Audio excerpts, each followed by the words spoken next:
October 12 32-ാം ആഴ്ചയിലെ ബുധനാഴ്ച.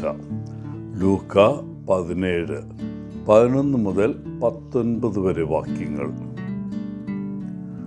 John Hughes ന്യൂയോർക്കിലെ തെരുവുകളിൽ കഴിഞ്ഞ 35 വർഷമായി ടാക്സി ഓടിക്കുന്ന വ്യക്തിയായിരുന്നു.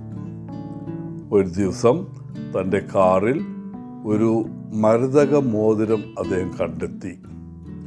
അത് ഏത് യാത്രക്കാരൻ്റേതായിരിക്കാമെന്ന് അദ്ദേഹം ചിന്തിച്ച് പരിഭ്രാന്തനായി. പെട്ടെന്ന് അയാൾക്ക് ഓർമ്മ വന്നു, ധാരാളം ബാഗുകളുമായി ഒരു സ്ത്രീ കാറിൽ കയറിയതും അവരെ സഹായിച്ചതും. അവൾ ഇറങ്ങിയ സ്ഥലത്തേക്ക് അയാൾ തിരികെ വണ്ടി ഓടിച്ചു. അവളെ കണ്ടെത്താൻ 2 ദിവസം എടുത്തു. എന്നാൽ അവിടെ ചെന്ന് അവൾക്ക് മോതിരം തിരികെ നൽകിയതിന് അവൾ ഒരു പ്രതിഫലവും അദ്ദേഹത്തിന് നൽകിയില്ല. അവൻ്റെ ആ ശ്രമത്തിന് അവൾ അവനോട് നന്ദി പോലും പറഞ്ഞില്ല. എന്നാലും പിന്നീട് ജോൺ പറഞ്ഞു, എന്തായാലും ഞാൻ ചെയ്തത് ശരിയായിരുന്നു എന്ന് എനിക്ക് തോന്നിയതിനാൽ ഒത്തിരി മനസ്സുഖം തോന്നി. ഇന്നത്തെ സുവിശേഷത്തിൽ 10 കുഷ്ഠരോഗികൾ യേശുവിനോട് തങ്ങളോട് കരുണ കാണിക്കാൻ നിലവിളിച്ച് അപേക്ഷിക്കുന്നത് നാം കാണുന്നു. അവരുടെ പ്രാർത്ഥനയ്ക്ക് ഉത്തരം ലഭിച്ചു.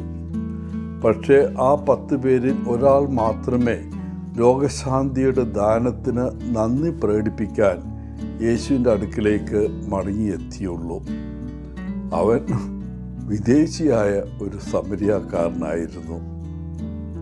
വിശുദ്ധ ലൂക്കാസിൻ്റെ പല കഥകളിലും അനുകമ്പ, വിശ്വാസം, കൃതജ്ഞത എന്നിവയാണ് പ്രധാന പ്രമേയങ്ങൾ.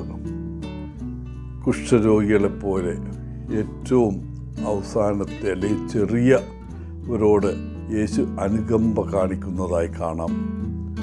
മറുവശത്ത് ദരിദ്രരും മറ്റുള്ളവരാൽ തിരസ്കരിക്കപ്പെട്ടവരും പാർശ്വവൽക്കരിക്കപ്പെട്ടവരുമാണ് പലപ്പോഴും യേശുവിലേക്ക് ആകർഷിക്കപ്പെട്ടത്.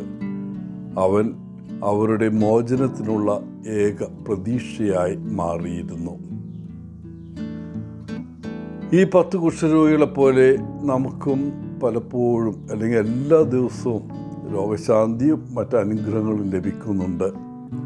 പക്ഷേ നമ്മിൽ കുറച്ചുപേർ മാത്രമേ ദൈവം നമുക്ക് വേണ്ടി ചെയ്യുന്ന ആ നല്ല കാര്യങ്ങൾക്ക് നന്ദി പറയാനും അവിടുത്തെ മഹത്വപ്പെടുത്താനും ശ്രദ്ധിക്കാറുള്ളൂ. ചില ആളുകൾ കരുതുന്നത് അവർക്ക് ലഭിക്കുന്ന അനുഗ്രഹങ്ങൾ അവരുടെ സ്വന്തം പരിശ്രമത്തിലൂടെയും കഴിവുകളിലൂടെയും നേടിയെടുക്കുന്നതാണെന്നാണ്. പ്രിയപ്പെട്ടവർ, യേശുവിനെ പോലെ അനുകമ്പയുള്ളവരായിരിക്കാനും ആ സമരിയാക്കാരനായ കുഷ്ഠരോഗിയെപ്പോലെ വിശ്വാസവും നന്ദിയും നിറഞ്ഞവരായിരിക്കാനും നമുക്ക് പഠിക്കാം. ഇന്ന് നാം കണ്ടുമുട്ടുന്ന ഓരോ വ്യക്തിയോടും തുറന്ന മനസ്സും ഹൃദയം ഉണ്ടായിരിക്കണമെന്ന് യേശു നമ്മെ ഓർമ്മിപ്പിക്കുന്നു. നമ്മൾ കണ്ടുമുട്ടുന്ന ഓരോരുത്തരെയും നമുക്ക് ഇഷ്ടപ്പെടണമെന്നില്ല. ഒരുപക്ഷെ അവരെ പുറന്തള്ളപ്പെട്ടവരായി കണക്കാക്കിയേക്കാം. എന്നിരുന്നാലും ഇന്ന് നാം കണ്ടുമുട്ടുന്ന വ്യക്തികളെ തൻ്റെ സ്നേഹമുള്ള കണ്ണുകളാൽ കാണാൻ യേശു നമ്മെ ഓർമ്മിപ്പിക്കുകയാണ്. നമ്മളിത് ചെയ്യാൻ തീരുമാനിക്കുകയാണെങ്കിൽ മറ്റൊരാളും സ്നേഹമുള്ള കണ്ണുകളാലും ഹൃദയത്താലും നമ്മെയും നോക്കും. അതായിരിക്കും നമുക്ക് ലഭിക്കുന്ന സമ്മാനം.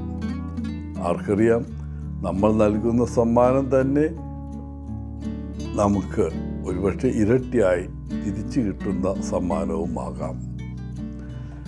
എല്ലാവർക്കും നല്ലൊരു ദിനം ആശംസിച്ചുകൊണ്ട് ഒത്തിരി സ്നേഹത്തോടെ പോളച്ചൻ CSSR ഫ്രം കേരള.